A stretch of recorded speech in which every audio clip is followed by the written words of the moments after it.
Welcome, everyone. We are live. Wait, today is Thursday already. Oh my goodness.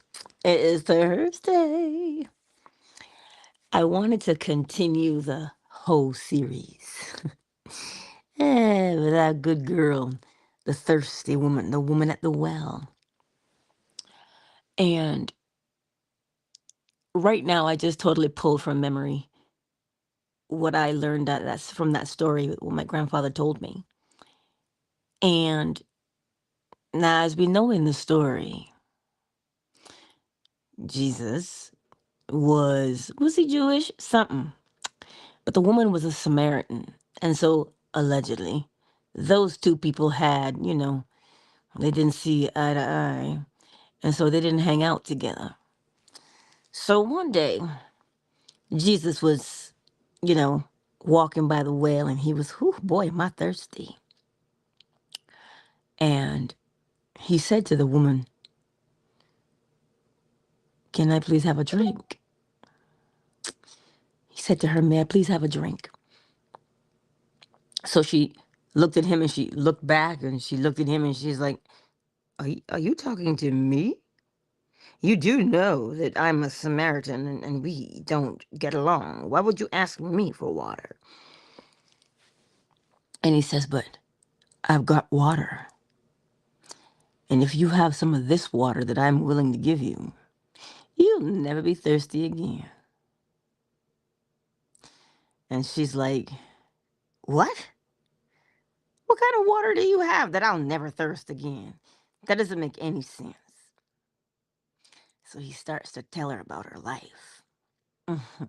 Gerald. He starts to tell her about her life. Now, Neville Goddard, when you hear his interpretation of the story, because in the story, we're told she has 5 husbands. She's got 5, but none of them are hers, right? This heifer. Neville says those are the 5 senses. But let's dig a little deeper, shall we? Because if you look at the story, face value, it would say to you, you can't trust these women out here. These hoes ain't loyal, or she's for the streets. This is how you would interpret that story if you were looking at it through the eyes of man. But if you're looking at this story through the principles, you see, she's at a well. What do we get from the well? We get water. Water represents the knowledge. Well, that's where she is, at the well. Because there's the symbolism of wine. There's the symbolism of wine as well. Wine is that deeper understanding, that wisdom of the applied knowledge. You're taking the water and you are turning it into wine. You're turning it into something much more potent, much more flavorful. So when you look at the symbology, here she is at this well. She's saying to Jesus, "Well, sir, how are you going to come to a well and you have no bucket with which to draw from the well? You don't have a bucket, and that well is deep as we know. How are you going to get water out of it?" And this is when he says, "Well, you see, I have this living water that if you drink from it, you will never thirst." Pardon me. "You will never thirst again." And as he begins to tell her about her life, as he begins to tell her about her life, She's like, wait a minute. This is a special kind of man. Listen, she got so riled up in a good way. Even Mahalia Jackson had a song about it. Come see a man who told me everything I'd done. That's what he read her. They say he read her for filth, but he didn't judge. He just said, go your way and sin no more. That's what he said. So that water that he exposed her to, if you touch on scripture again, those who hunger and thirst for righteousness shall be satisfied. This is what we're told. So what then is that thirst? That thirst is the longing to know more, the longing to comprehend, the longing to understand, the longing to learn. That's what the thirst is. You see, scripture also says, I'll send the famine upon the land. Yeah, but it's not a famine where you are deprived of food and water. It is a hunger and a thirst for righteousness. That is what is sent. Where humanity is just, because remember, every man awakens in his own time. But that hunger and that thirst is coming for all of us. And again, it has nothing to do with the actual food or drink that we have in the world. And as we know now, allegedly, some countries' tariff is 125%. So that's going to influence their food, right? But that's not the kind of hunger the scripture is speaking of. The hunger and the thirst for righteousness is what will come upon every single man, not male, but human, where you will get up and you will say, I must know my Creator. I must know God. I must understand God. I must experience God. Oh, every one of us is going to have that. And when you have that experience, you will never be the same again. Ever. Because there will have come an expansion, a growth, where you've been stretched. You can't go back to the original that you once were. Now you are, you're bigger now. And in that desire, you begin to have experiences. You begin to see the face of God, know the heart of God, because of that thirst. So you see, the woman at the well is not talking about a woman at a well at all. That woman is you, that woman is me. And what is the well? We're at the doorway of knowledge and learning. This is what it is. You see, that story is such a beautiful story because it shows us that the hunger and the thirst, just when you just, when it takes you over. And here's the thing, right? The hunger and the thirst that come upon you is not ever unrequited. It is always going to be fulfilled. It is always going to be satisfied because that is the desired outcome. We're never left in a state of desperation. We're always satisfied. And if you look through your life, you will see it. Every time you reach your destination, you say, I made it. I'm here. You have your supper. You have your breakfast. The hunger has been satiated. See, the thing with the physical hunger and the physical thirst is that they continually recur. Mm. We always got to eat and we always have to drink. But you see, the spiritual, the psychological thirst and hunger, they don't, what's the word I want to say because I just said it. You know how the physical is always there and every 2 hours, all you can hear is and your belly is growling? You see, those who hunger and thirst for righteousness shall be filled. And it's not a filling that it abates and it's gonna leave you starving again. Oh no, not at all. That hunger and thirst that you get satisfied with, it is absolutely amazing. It truly, truly is. It really is. And here's the thing. You don't have to chase it. Because the hunger, you will, as the woman did, find yourself at the well.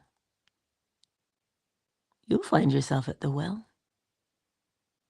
And you see, this is what the principles do. When she said, "Come see a man who told me everything I had done," she looked into the face of the principles and she saw herself. And he says,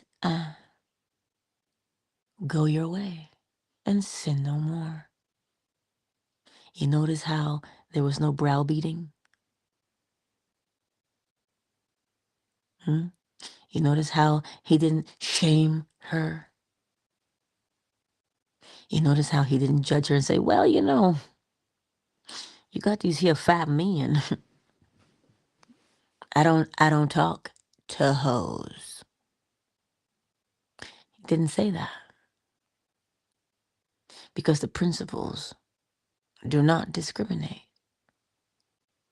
And because they don't discriminate, this is why he could look her in the face and say, it's all right. Go your way and sin no more. And that's what the principles do when you gaze upon them, meaning when you encounter them. Oh, they are fierce but gentle.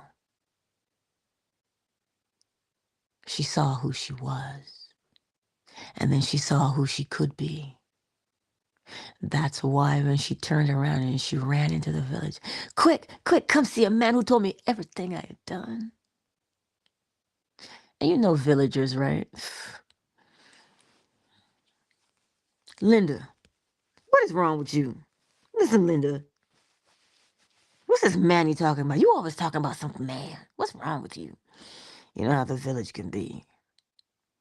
But when she started to elaborate about her experience, she changed that whole village. She changed them by her experience. So you see, the principles not only gently show you yourself, but the principles gently encourage you to change as well.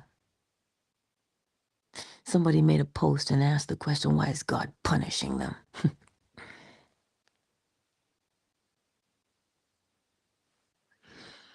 That's the question they asked. And I'm like, you don't have an understanding of what God is. That's why you would think that way. Right? When you look at that story, not only do you see compassion, but you see gentleness, kindness. It's what you see. Look at it. She said to him, are you talking to me? I'm a Samaritan. I don't mix with you. And you come out here and you're asking me to fetch you water? You know what people will say? And he said, what they say is irrelevant. But the water that I want to give you today, you'll never thirst again. He did not look upon her and go, Samaritan hussy. Yeah, I don't mingle with you. See, no judgment, but plenty of compassion. Go your way and sin no more. Compassion. The principles are compassionate. At every step of the way, they are compassionate. It gently says, hey, look at who you are. Is this who you would like to remain? Or do you want to change? Well, how is it saying that to you? It says it to you by using the principle of correspondence. As within, so without. Look at who you are right now. But don't you want to be more? Don't you want to know me more? Do you want to know yourself more? See? That's how it says it to you. If you want to give the principles a personality, that's how you would do it. So we are that woman at the well. Just think about that for a moment. She's at the well, just minding her business. She noticed she didn't have to go digging for water. The well was already there. The knowledge is already here.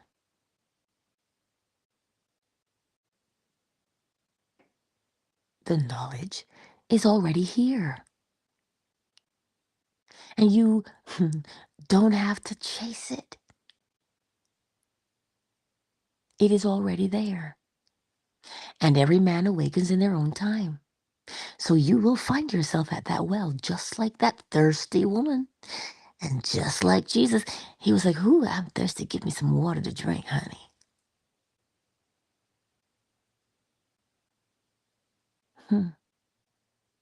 But you see, we would want to cast aspersions on the woman because in the eyes of humanity, well, she was a hussy, she was a floozy, she was a hoe, doing all kinds of hoe things. But if you look at her through the lens of the principles, the lens of the law, you will see a woman who is seeking knowledge.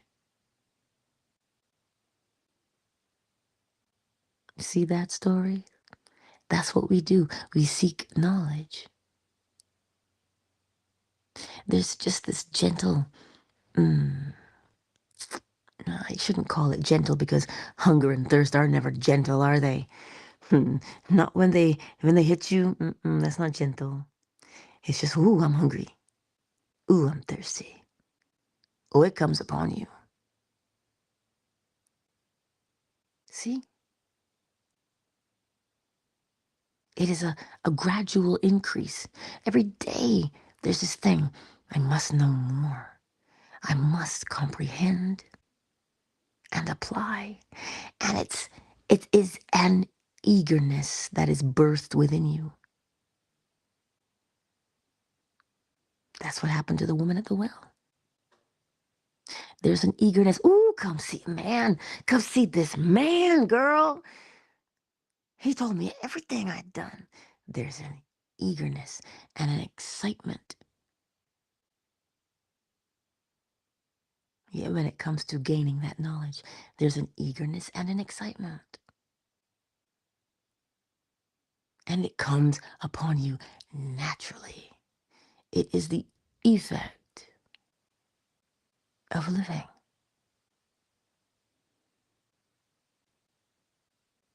Right? So today, when we go out into the world, are you at the well? Are you at the well? We all, listen, we'll get there. When you get to the well, you'll remember.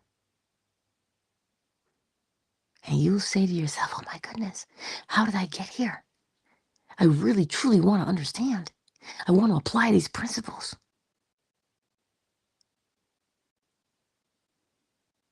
That's what we do. That's what we become. We are that woman at the well. And we're not the woman at the well thirsty in the fact that we need something physical. Because it shows you.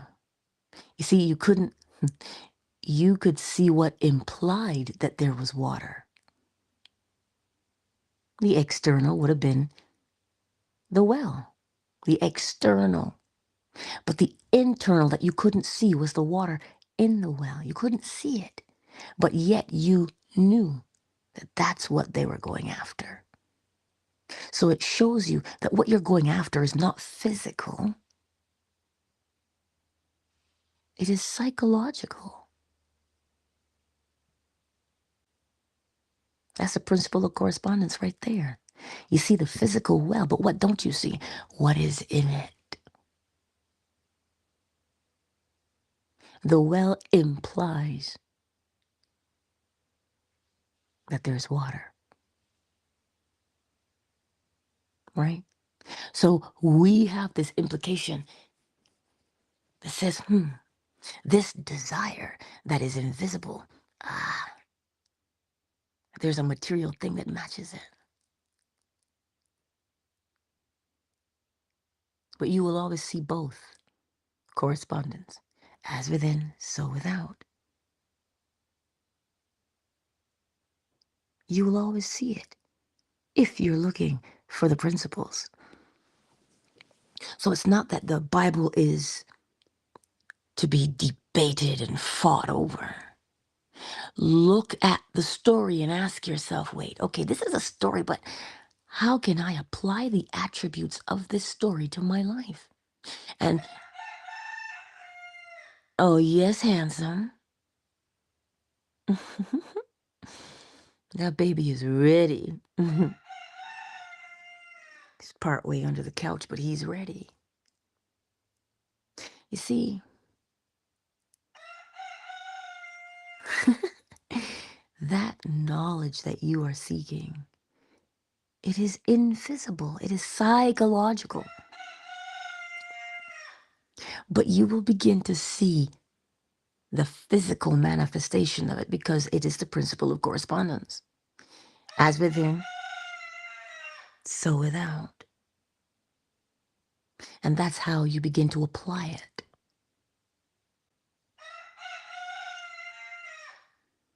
That's how you begin to apply it in your life. Step one, because this is where we always start. What do you want? What do you want to become? Always step one. You must know yourself. What do you want to become? Step two. I wonder. And you begin to experience in imagination what you would be doing in reality if you were the man or the woman you wanted to be. That's what you would do. You'd begin to entertain all of these beautiful scenarios. Oh, he's free now. You begin to entertain all of these best case scenarios. All of these things you say, oh yes, oh I could do that, and I would do this, and I would do that, and then one of them is going to stand out to you the most. And it will lead us right into number three. You begin to fully immerse yourself in that feeling, in that experience that you're having mentally.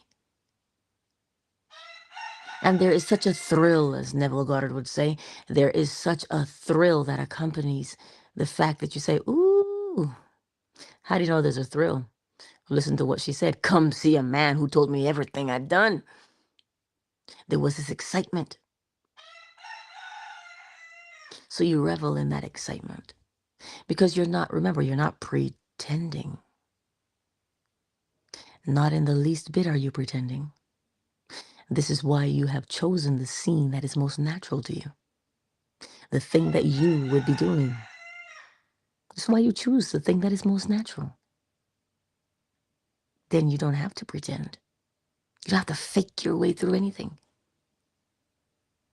The principles don't call for us to be fake. It must be Sister Acting goes, Sister Mary fake. Oh, that just flashed me right back to Sister Act. Oh my goodness. The principles don't call for us to be fake or inauthentic. The principles call for us to be who we say we want to be. So step one, you always must know what you want to become. But if you say, Angela, I don't have any words, I don't know, well, what do you want to experience? That's where it is. You see, when she got to the well that day, there's that meme that says, the thing you didn't know you needed. Right. When she got to the well that day, she was like, the man I didn't know I needed. The water I didn't know I needed. Hello? And so that water that is hidden within the well. I wonder who the well is. Oh, you. The well is you. And there's that water hidden within you. There's that knowledge hidden within you. You see, that is the grace of the principles. Because the principles don't say, well, this person is more worthy than another. The principles do not discriminate. They simply say to you, who do you want to become? And then you get to answer. You get to answer and say, what do I want to become? You see, naturally, what happens to us when we begin to entertain what it is and who it is that we want to become. Oh, now we're cooking with gas. When we begin to entertain who we want to become. You see, when you give your full attention to who you want to become, you stop complaining about what you are not. Because what do the principles always tell you? As within, so without. So the moment you fully engage with the complaining, as within, well, so without, you will have something to complain about on the outside. So the principles are ever encouraging us to chickity check yourself, Eric. It's continually causing us to check ourselves so that we say without judgment, wait a minute, I've made so many mistakes. And the law says, and? Yeah, but people say I'm not people. I'm not interested in what people say you are. Who do you say that you are? The principles, shoot, I could just, if the principles had a face, I wonder who it would look like. I'll ponder that today because that's how I see the principles. Every time I want to make an excuse, the principals look at me and go, and you're going to sit here and complain about what you're not? Well, how about you show me who you are? And then we can talk. And you begin to show yourself who you want to become, this new creation. That's what you do. This is how we apply those principles every single day. And sometimes we apply them deliberately, and other times, well, but either way, we are always applying the principles. And what the principles want for us, how do I know what the principles want? Because look at them. It tells you the all is mind. The universe is mental. What do I have going on inside my mind? Not my brain, but my mind. What am I conscious of being? Oh my God. Am I conscious of that? Or am I conscious of, I had learned something new. This is exciting. I'm going to have a good time today. What can I learn about myself? How can I better see myself? The good attributes of me. See? The principles are always showing you who you are, but never in a judgmental way.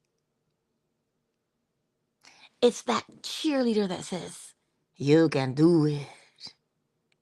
Give me an A. You got your A, you got your A, right? And it is in your corner cheering you and rooting you on to see yourself and to never settle for what you were. That is what the principles do. It's like a coach.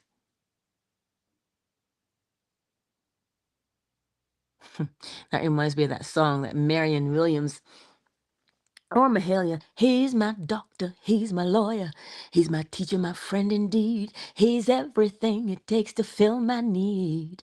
That's the song, man.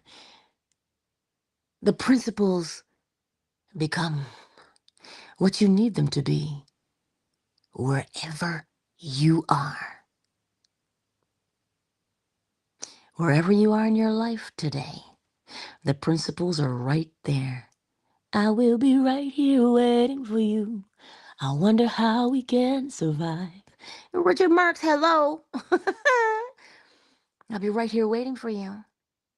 So whenever you are ready to apply the principles, they are waiting.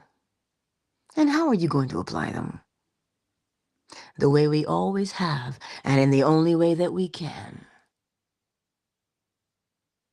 By step one, knowing what you want to become. I mean, I was doing it already this morning before I even got out of bed. I was like, I really, really want to change this particular situation. But I don't know, man. Is it really worth it? I was like, wait, what? Do you want to change the situation or not? What do you mean, is it worth it? That's not the question. The question is, Angela, do you want to change the situation? And I said, yes, but. And the principals were like, but? But?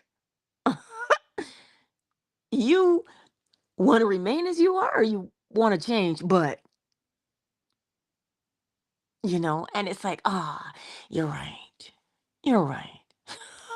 And it is always that gentle nudging that it gives you. You want to change, but. And you want to justify your change. You do not justify things. Do you want to remain as you are or do you want to change? There is no justification in that. It's just a simple, I want to change or no, I want to remain the same. It's as simple as that. But humanity, we like to complicate things. Oh, humanity. But the principles are ever gracious, ever patient.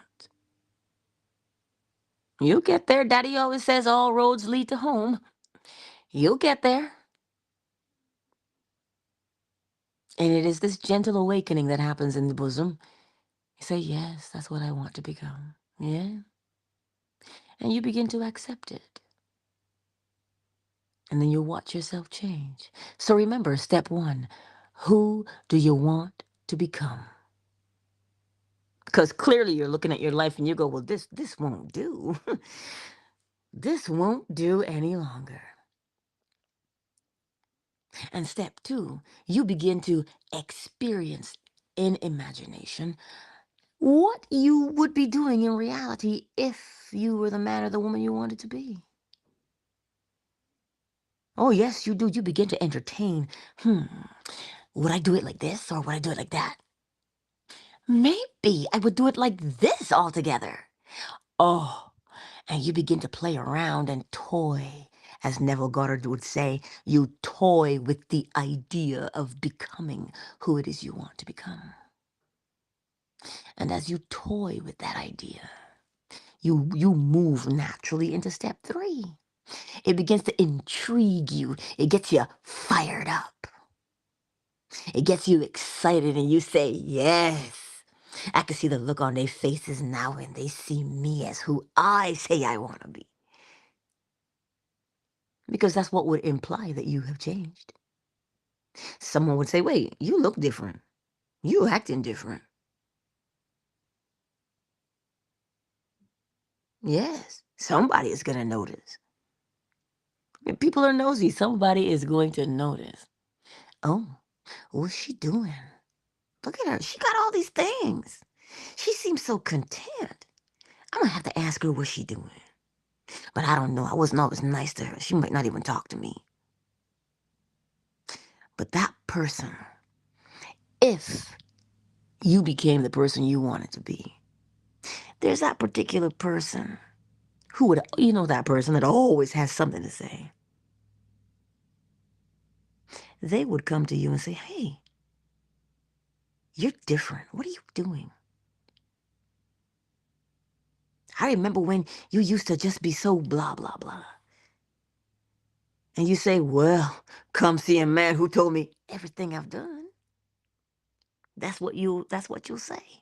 Because you will have had the living water. Oh, yeah, you would have.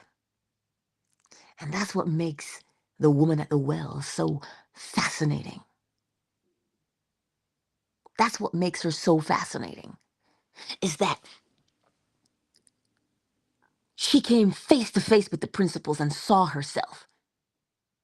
She saw what she presently was. And then she also saw what she could become.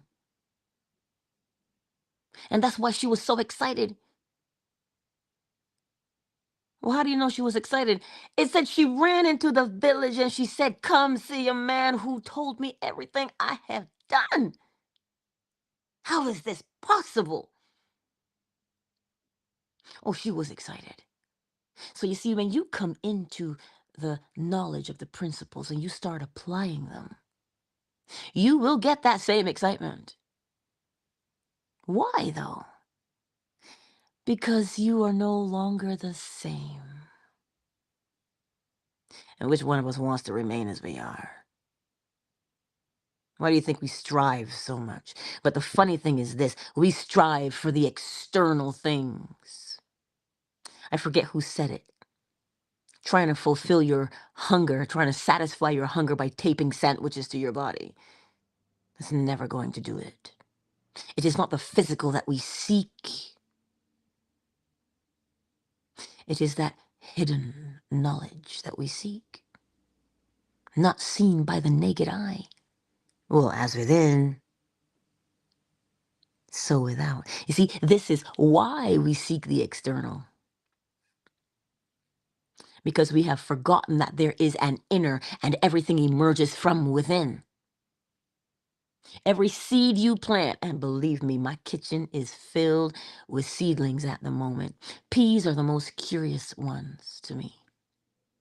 I'm watching them. And they just, as within, so without, they just burst forth. Life emerges from. When that little chicken downstairs, popcorn, when popcorn hatched, popcorn came out of the egg.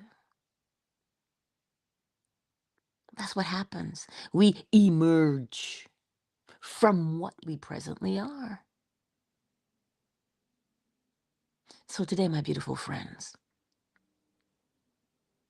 be like the woman at the well. Be thirsty.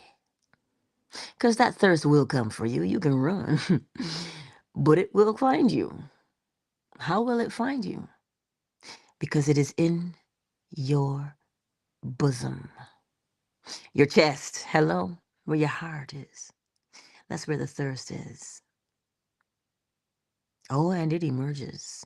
So that's why you can run. But it's not chasing you, it emerges from you.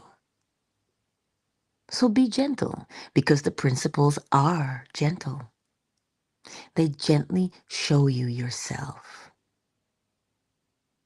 And it doesn't matter what you may have done. Because remember, yesterday we learned about Gomer and how big of a hole Gomer was. Oh, really? And she was married too. Ow. But we learned how faithful the principles are. They did not abandon Gomer. So they don't abandon you either.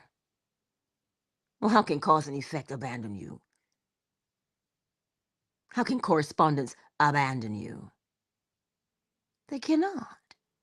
And they will not ever abandon you. It's just that you don't know they're there. So to apply whichever one jumps out at you the most, mentalism, correspondence, vibration, polarity, rhythm, cause and effect, and gender, whichever one of those jumps out at you the most, that you think you can relate to the most, well, then that's the one you use, because this is why the principles are so beautiful. It doesn't matter which one you use. You're using all of them simultaneously. Now, if that isn't love, I don't know what is. It's telling you, man, you can't get it wrong. You will only get it right. Whether you choose what is good, what is bad, or what is indifferent, you will always get it right. Get it tight. Ow! You will always get it. You will always be successful. The question is, where do you want to be successful? That's when you deliberately apply the principles, as opposed to going through this world with your eyes wide shut, talking about, oh my God, God is punishing me. Ain't nobody punishing you. Nobody's punishing you. You might not want to hear it, but that punishment is self-inflicted. Oh, too early? That's okay. I can't take it back. Sorry. Not sorry. But it is the grace. The Bible talks about grace, meaning you got something that you didn't deserve because it has nothing to do with your deservedness. It simply has to do with you exist. And how you choose to exist, well, that's up to you, but it is not going to be taken away from you. The principles will not be taken away from you because of the way you choose to live. So what you gonna do? Will you apply the principles today? Step 1, know who you want to become. Period. But my mother said, know who you want to become. Because in scripture, when Jesus was talking to the disciples, he was like, hey, who does the world say I am? Tell me, who do they say I am?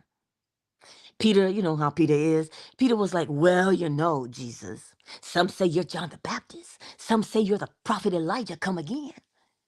Some say you're a great prophet. And Jesus was like, oh, yeah, that's all fine and good, but who do you say I am? So that story is telling you the world can say who they think you are. The world can say who they wish you were.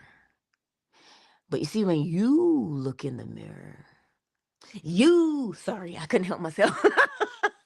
I had to pull a Soldier Boy. Sorry, that's the only part of the song I know. But when you look in the mirror,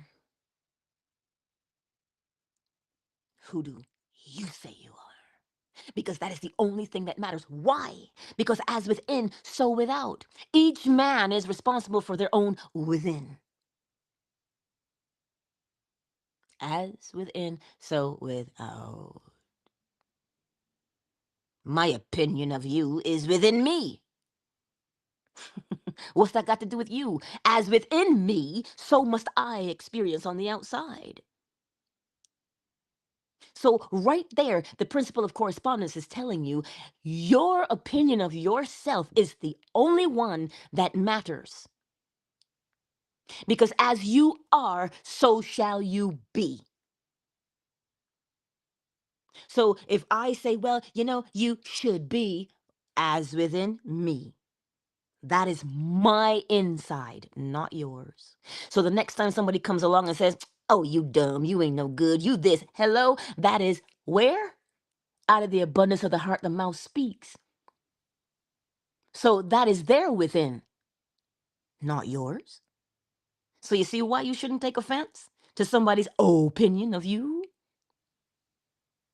Their opinion is not of you. Their opinion is as within, so they must experience it on the outside.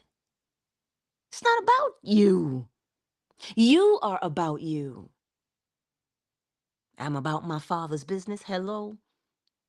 As within, so without. But anywho, time is swiftly galloping away from us. And one of us has to go feed these chickens and get ready for work because it is Thursday. So let us welcome everyone into the space, shall we? Hello, Cara. Jose. I love that. Jose Mendez. I see you in these YouTube streets. Welcome. YouTube, Facebook, TikTok. I see you. Who's on Twitter? Well, Twitter was bumping, but now Twitter is as Twitter is. But who's here on Fanbase? Oh, this light is bright. My eyes have been closed this whole time, but you know how it is. Bright lights. We have Yamila. Sir Real is in the building. Hey, Michael. Summer Rose. Listen, that rose bush on the outside of on the front porch area there. I got to prune it a little bit, but it is starting to awaken. Oh, yes, Summer Rose, it is. The lovely KZ. Oh, hey, DJ Swag is in the house. Oh, there, Deborah. I see you, Miss Deborah. You know, I appreciate each and every one of you being here today and just spending time with me because, shoot, you could be anywhere else. But you woke up and said, let me check Angela out. Right? And so I truly appreciate that. So let me get the chime. And you might get chicken. If you were here earlier, Lil Bit was singing. I don't know if he's going to sing again because, he works so hard. He's got to take a break. I don't know. We'll see. Maybe he needs some hugs and kisses early in the morning. I don't know. But when you hear the chime this morning, remember that thirst.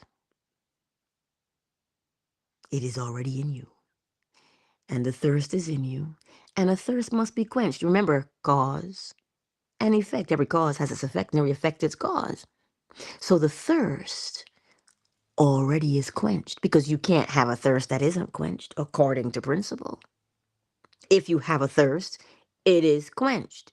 Cause and effect. If you are hungry, you are fed because those two things travel together. Cause is not sitting there waiting for effect to catch up.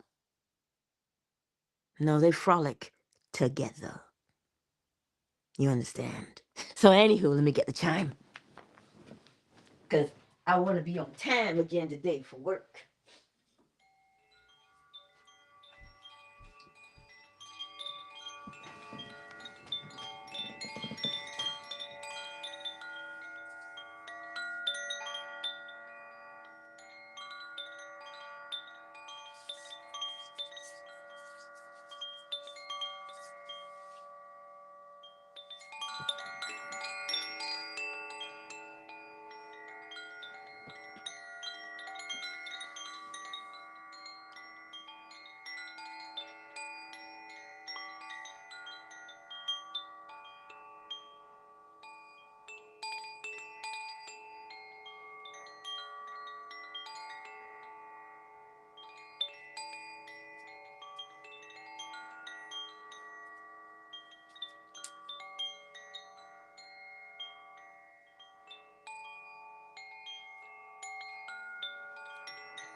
Countdown initiated.